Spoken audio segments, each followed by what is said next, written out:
Hari ini ramai lagi perbincangan tentang ijazah yang diduga sebagai ijazah palsu milik mantan Presiden Jokowi atau Presiden ke-7 Republik Indonesia atas nama Joko Widodo. Soalan atau tudingan bahwa ijazah Jokowi itu palsu itu sudah lama dipersoalkan. Tapi sepertinya penyelesaian secara hukum belum menemui penyelesaian sampai hari ini, sehingga sudah 10 tahun Jokowi menjadi presiden, ini masih diungkit-ungkit juga. Jadi tuding ijazahnya palsu. Sementara pihak UGM sudah menyatakan bahwa itu asli, ijazahnya asli. Dan yang kemudian menjadi ramai lagi karena pihak UGM menyatakan bahwa dokumen atau arsip ijazahnya itu hilang. Nah, ini jadi ramai lagi nih. Ada apa nih sebenarnya? Bagaimana jalan keluarnya? Bagaimana penilaian dari aspek hukum? Saya akan melihat persoalan ini dalam 7 bagian. Pertama itu kita akan lihat apa yang dimaksud dengan pemalsuan atau pengertian pemalsuan. Kemudian yang kedua adalah secara khusus kita akan membahas apa yang dimaksud dengan pemalsuan ijazah. Kemudian yang ketiga, kalau terjadi pemalsuan terhadap suatu dokumen, dalam hal ini pemalsuan ijazah, siapa yang dianggap sebagai pelaku?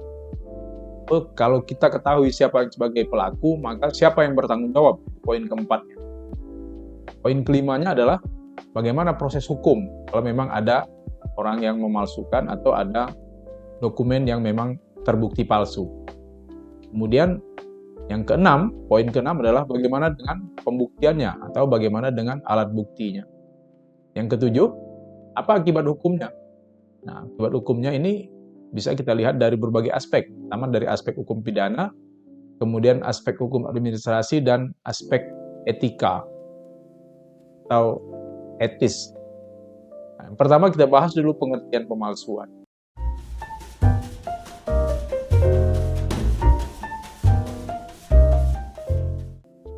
Yang dimaksud dengan pemalsuan itu adalah sebagaimana diatur dalam pasal 263 KUHP, yaitu perbuatan membuat surat palsu atau memalsu surat seolah-olah asli yang jika dipergunakan dapat menimbulkan kerugian.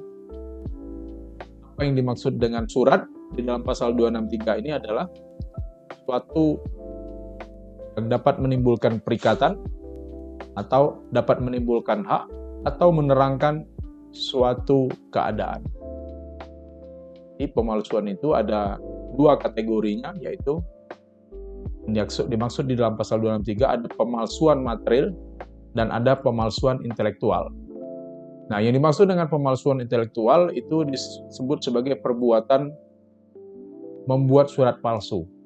Apa yang dimaksud dengan membuat surat palsu? Yaitu surat yang sebelumnya tidak pernah ada, lalu dibuat oleh orang yang berhak. Tapi isinya bodong, isinya tidak asli, isinya tidak sesuai dengan kenyataannya.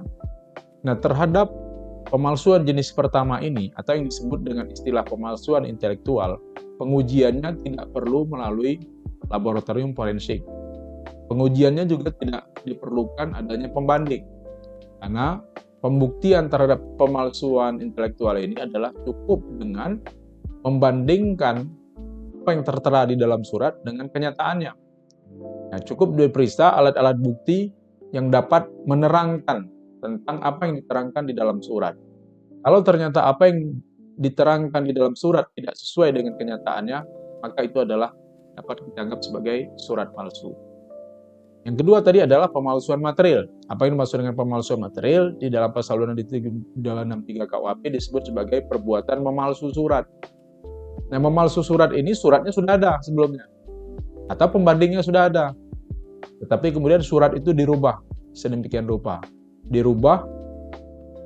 Hanya dirubah, tanda tangan yang dipalsukan termasuk bagian dari pemalsuan material. Fotonya diganti, nah itu termasuk sebagai pemalsuan material.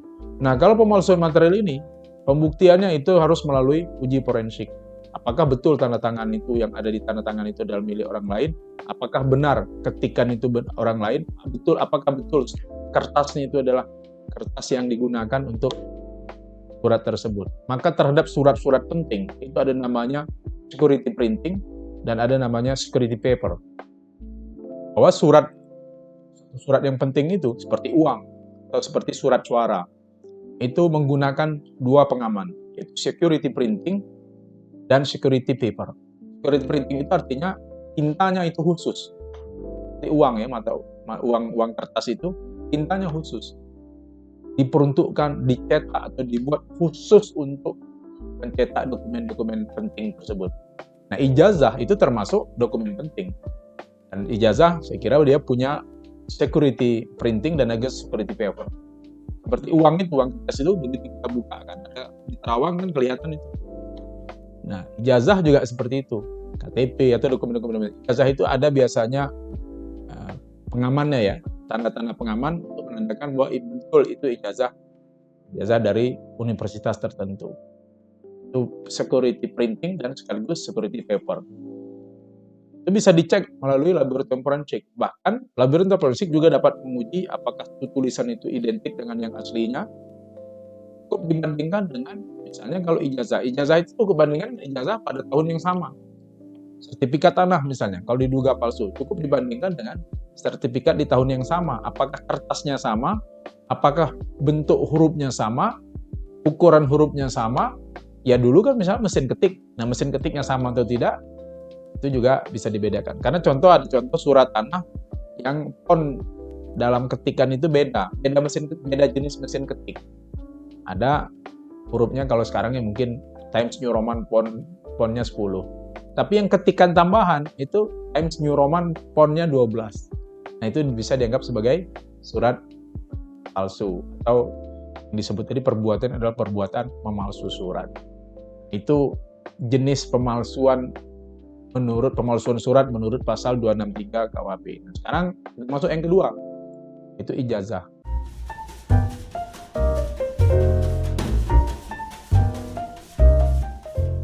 Apakah ijazah itu termasuk surat yang dimaksud dalam pasal 263? Ya masuk.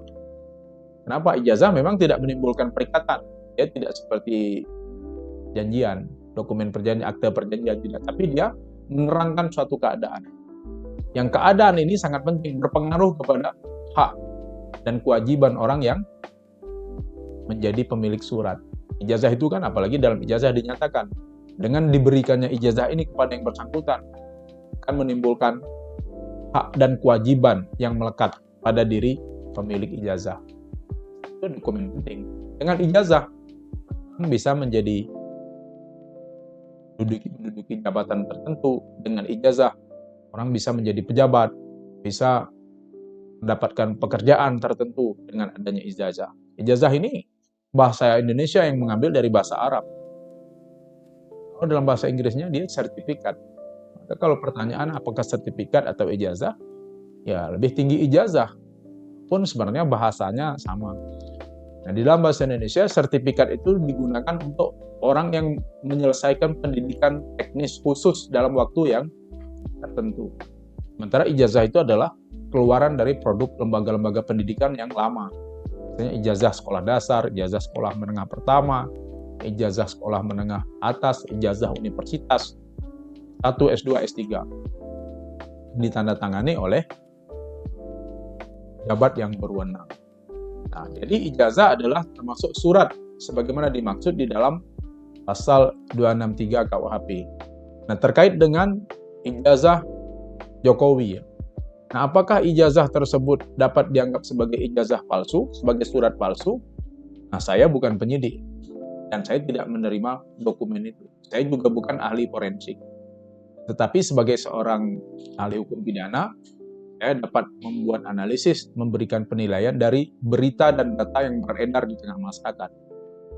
Ini beberapa berita yang beredar di tengah masyarakat melalui media mainstream maupun media sosial, itu katanya fotonya tidak sama.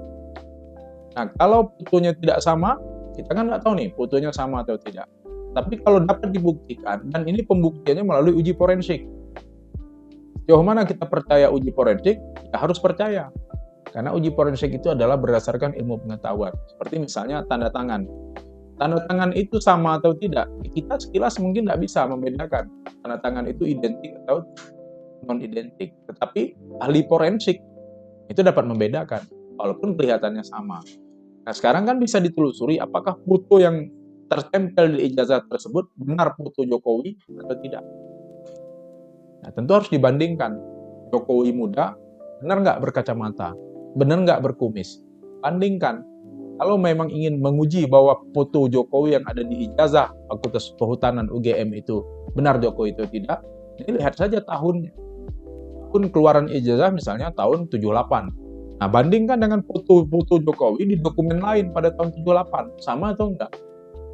Nah, kalau terjadi perbedaan, artinya itu non-identik. Maka patut diduga ijazah tersebut sebagai ijazah yang palsu. Tapi kalau sama, dapat dibuktikan bahwa foto Jokowi betul berkacamata pada tahun saat dikeluarkannya ijazah, ya itu benar artinya. Tapi juga harus diklarifikasi juga, apakah boleh foto ijazah itu berkacamata? Saya nggak tahu pasti itu. Coba diklarifikasi itu ke pihak kampus ya, pihak universitas. Nah, ditanyakan kepada pihak-pihak yang masih hidup pada saat itu, apakah boleh ijazah itu. Nah, bandingkan juga dengan ijazah-ijazah di tahun yang sama. Apakah boleh berkacamata atau tidak? Sama kayak berjilbab. Berjilbab itu kan dulu tidak boleh dalam ijazah. Saya ingat tahun 97, 96 itu belum boleh ijazah pakai jilbab. Kak saya waktu itu berjilbab, tamat kuliah tahun 96, terus disuruh melepas jilbab untuk foto ijazah. Kemudian keluar kebijakan pemerintah bahwa mengizinkan foto ijazah itu berjilbab. Bagaimana dengan foto kacamata? Saya baru-baru ini mengikuti seleksi calon pimpinan PK. Foto saya berfoto kayak kacamata. Nah, saya berdebat juga sebenarnya sama istri. Kata istri, pas foto itu nggak boleh berkacamata, setahu saya bang, kata istri. Tapi saya berkeyakinan, ini kan foto terbaru. Keadaan terbaru saya berkacamata. Nah inilah realita, saya harus berkacamata. Ternyata, ya memang ditolak. Pada waktu saya mengurus SKCK di kepolisian, foto itu ditolak. Tugas kepolisian di bagian SKCK meminta saya berfoto ulang tanpa kacamata. Ya terpaksa saya berfoto ulang. Nah, saya tidak tahu ya, apakah foto di ijazah itu boleh berkacamata atau tidak. Nah, kejanggalan-kejanggalan seperti itu bisa jadi memang indikasi, termasuk juga nanti diperiksa PON dari ketikan ijazah. Masuk tulisan, kan itu kan di ijazah zaman dulu kan ada tulisan tangan itu. Maka dulu kita ada profesi penulis ijazah. Tuliskan nama orang tua, tempat lahir. Itu tidak dicetak dengan percetakan, tidak dicetak dengan mesin ketik, tapi ditulis dengan tulisan tangan. Ahli forensik itu dapat membedakan bahwa itu sesuai atau tidak, identik atau tidak dengan ijazah pembanding. Nah, karena ini yang mengeluarkan itu disebutkan di situ adalah dekan yang menjadi dekan pada saat itu, rektor yang menjadi rektor pada saat itu, maka pemalsu. Kalau memang ini indikasi-indikasi tersebut betul, maka ini tergolong sebagai pemalsuan material.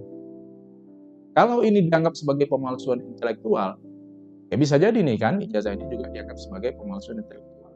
Itu bisa dicek konfirmasi kepada beberapa hal. Pertama ya teman-teman, misalnya Jokowi tamat Fakultas Kehutanan tahun 78. Artinya dia angkatan 70 misalnya, atau angkatan 75 masuk Fakultas Kehutanan UGM. Silakan dicek, kan tentu ada buku. Tentu apalagi hari ini, orang-orang tamat kuliah itu kan ada ikatan alumni. Dan semua orang seperti kami ya misalnya, saya angkatan Fakultas Hukum Universitas Jambi angkatan 92. Itu kan kita bisa data. Datanya ada di kampus, dan di samping data ada di kampus yang bisa jadi alat bukti surat nanti, kita bisa menjadi alat bukti keterangan saksi. Teman-teman tahu, si Anu kemarin pernah kuliah tapi nggak tamat. Bisa kok, itu bisa didata. Dan dipanggil aja saksi-saksi. Nah kalau ternyata yang sejauh ini yang saya ketahui, ada beberapa orang saksi yang mengatakan, memberikan testimoni bahwa benar Jokowi pernah berkuliah sama mereka dan tamat misalnya. Nah, sepanjang itu sudah ada, artinya betul-betul tamat. Tamat artinya. Nah, dugaan bahwa ijazah tersebut palsu, ya artinya tidak benar. Ini dilihat dari berbagai proses pembuktian. Silakan teman-teman penyidik membuktikan ini. Nah, tetapi daripada ini terus-menerus menjadi rumor, ya sebaiknya menurut saya selesaikanlah secara hukum. Tempuhlah proses penyidikan. Kalau nanti tidak terbukti, keluarkan SP3. supaya pihak pelapor atau masyarakat yang sekarang menuding-nuding ijazah itu palsu segala macam, ya selesai. Lebih baik kita menyelesaikan persoalan ini secara hukum daripada membiarkan. Inilah budaya hukum yang disebut oleh Lawrence Friedman. Ini dianggap sebagai sistem hukum itu terdiri dari 3, ya salah satunya adalah budaya hukum. Nah, budaya hukum kita ini harus menyelesaikan persoalan secara hukum. Pun itu bukan satu-satunya penyelesaian masalah, tapi menurut saya dalam kasus ini, ya selesaikanlah secara hukum. Supaya ada akhirnya perdebatan ini. Jangan terbelah terus kita dengan perdebatan atau rumor ijazah itu asli atau palsu. Sebenarnya itu tidak ada gunanya perdebatan itu. Tetapi oke lah, setiap orang kan berhak untuk mengkritisi itu. Ini negara demokrasi. Ya tinggal kita cek saja proses hukum, nanti hukum yang akan membuktikan. Kalau perlu sampai ke pengadilan. Rex judicata veritate pro habetur. Putusan pengadilan yang benar sampai ada putusan lain yang membatalkannya. Jadi kita cukup melihat itu apakah duduk atau tidak kasus ini. Yang kedua. Yang ketiga adalah siapa pelakunya.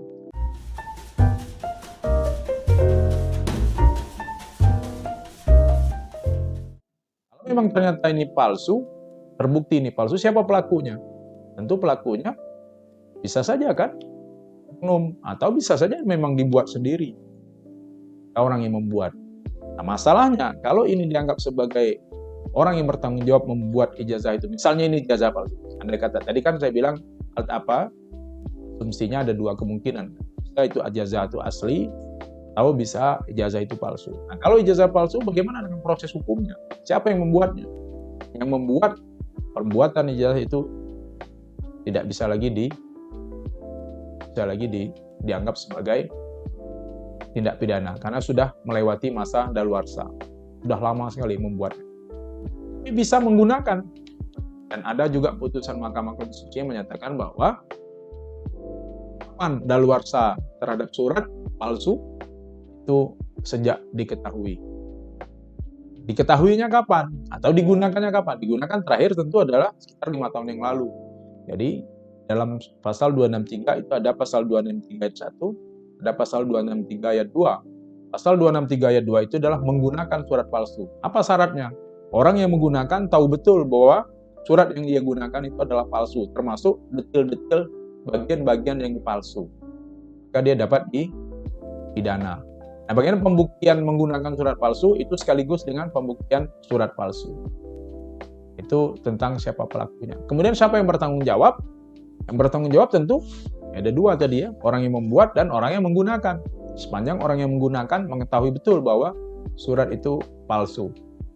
Dengan adanya putusan Mahkamah Konstitusi, maka daluarsa dari surat palsu itu ditarik menjadi baru karena adalah masa yang dihitung itu bukan masa pada saat sehari sesudah surat itu digunakan atau sehari sesudah surat itu dibuat, tapi sesudah diketahui. Nah, kalau diketahui kan jadi baru terus ini. Jadi tidak ada daluarsa sebenarnya di dalam dugaan ini. Kalau memang ternyata ada dugaan bahwa surat ini palsu. Kemudian bagaimana proses hukumnya? Bagaimana dengan proses hukumnya? Tentu harus ada pihak yang melapor. Siapa yang menduga itu palsu, ya silakan lapor. Tapi siap, Pak, ada yang menduga palsu, kemudian dugaan itu dilaporkan dan tidak perlu legal standing untuk membuat laporan terhadap tindak pidana pemalsuan. Kenapa? Karena delik pemalsuan itu bukan delik aduan. Siapa saja boleh membuat laporan. Yang merasa dirugikan, ya sekarang dalam hal ini mungkin masyarakat Indonesia merasa dirugikan. Lalu kemudian bagaimana membuktikannya?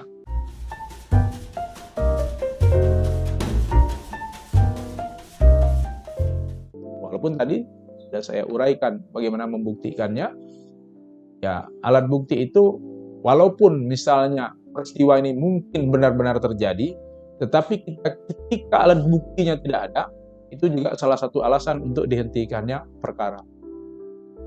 Alasan dihentikannya penyidikan atau alasan tidak diponisnya orang yang menjadi terdakwa di pengadilan, salah satunya adalah itu bukan tindak pidana.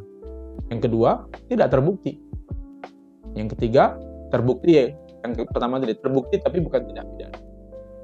Masalah bukti ini, Legium Latin menyatakan criminalibus probationes beden esse luce clariolores. Alat bukti harus lebih terang daripada cahaya. Di dalam Islam sekalipun, tuduhan yang tidak dapat dibuktikan itu juga adalah dosa besar. Jadi harus benar-benar dibuktikan. Bagaimana cara membuktikan? Alat bukti di dalam pasal 184 KUHP, 84 KUHP itu adalah keterangan saksi, keterangan ahli, bukti surat, dan petunjuk dan keterangan terdakwa. Untuk sampai pada proses pembuktian tentu harus dimulai dari proses penyidikan. Untuk sampai pada proses penyidikan, dia harus proses penyelidikan dulu. Nah, penyelidikan untuk menentukan apakah ada tindak pidana atau tidak dalam kasus ini.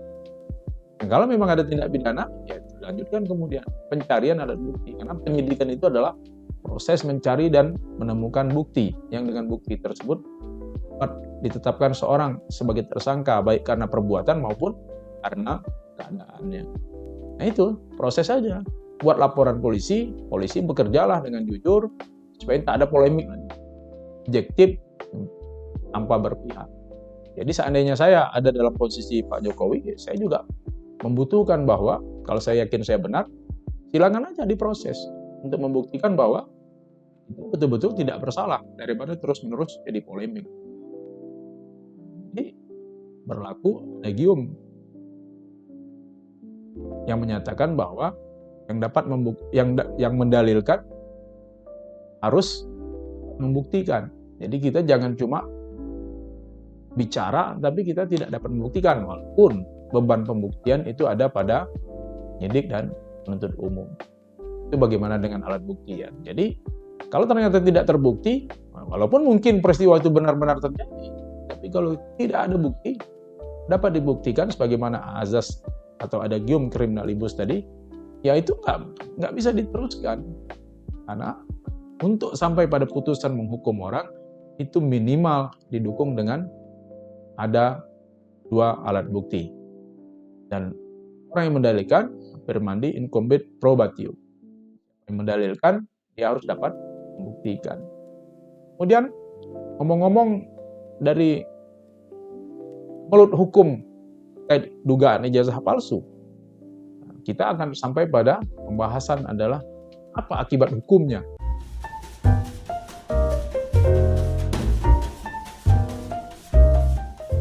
Kalau ternyata betul-betul palsu. Kalau tidak palsu ya selesai. Akibat hukumnya kan penyidikan dihentikan.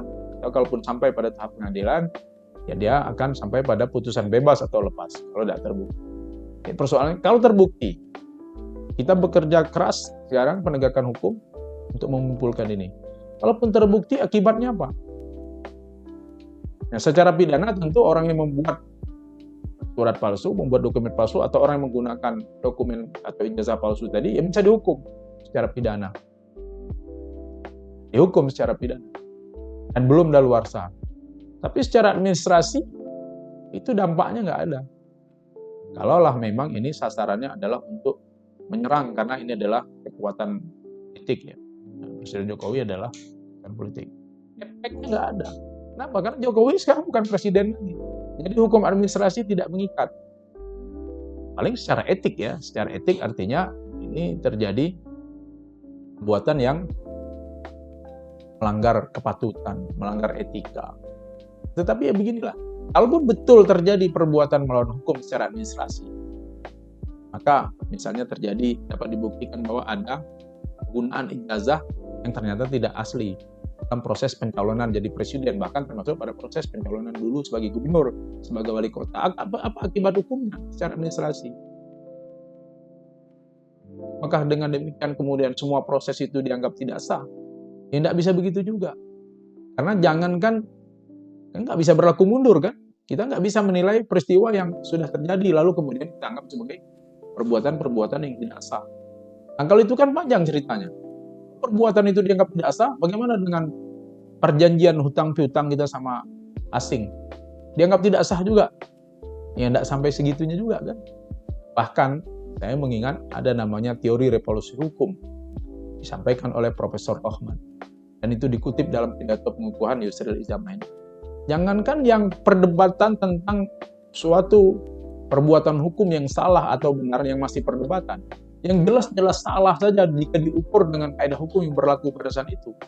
Jika pada saat itu didukung oleh kekuatan-kekuatan politik dominan pada masa itu jadi benar. Itu yang disebut dengan teori revolusi hukum. Apa contohnya? Dekret Presiden 5 Juli 1959. Pada saat itu masih berlaku Undang-Undang Dasar sementara 1950. Konstitusi RIS 1950 berlaku pada saat itu. Kemudian berubah menjadi Undang-Undang Dasar sementara 1950.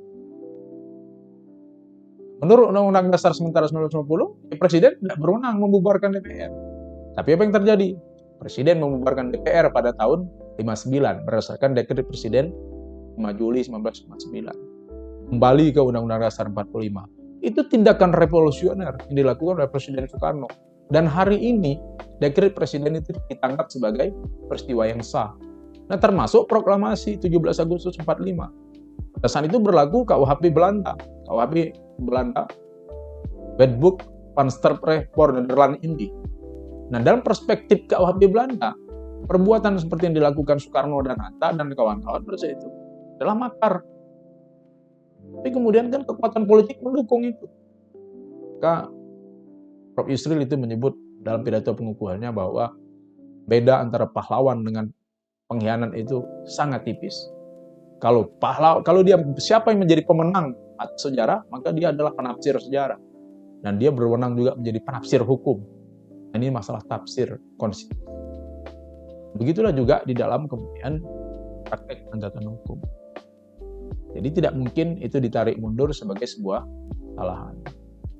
Tapi menurut saya terlepas polemik ini supaya berakhir, ya sebaiknya ditempuh jalur-jalur hukum, buktikan, kalau tidak terbukti, ya hentikan kasus.